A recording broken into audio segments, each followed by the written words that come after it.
তো প্রথমেই চিমনিটাকে জ্বালিয়ে নিয়েছিলাম। আজ দুপুরে আমি রান্না করেছিলাম কচুরলতি। তো কড়াইতে সাদা তেল দিয়ে দিয়েছি, তার মধ্যে রসুন কুচি, সামান্য একটু কালো জিরে ফোড়ন দিয়ে নিয়েছিলাম। তো কচুরলতির মধ্যে দিয়েছিলাম নুন, হলুদ আর কাঁচা লঙ্কা, আর নামানোর আগে সামান্য একটু মিষ্টি দিয়েছিলাম।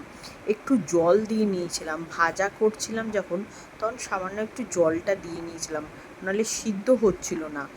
একটা দিন থেকে গেছিলো তো, যার জন্য মনে হয় এটা হয়ে গেছিলো, শক্ত হয়ে গেছিলো একটু।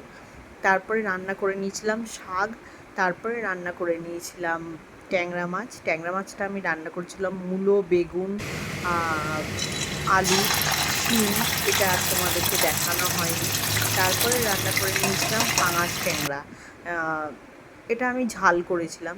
তো কড়াইতে সাদা তেল দিয়ে আদা, সাদা জিরে, ধনে বেটে, তার সাথে কাঁচা লঙ্কাও ছিল, ওটা বেটে তারপরে এই মাছের ঝালটা রান্না করেছিলাম।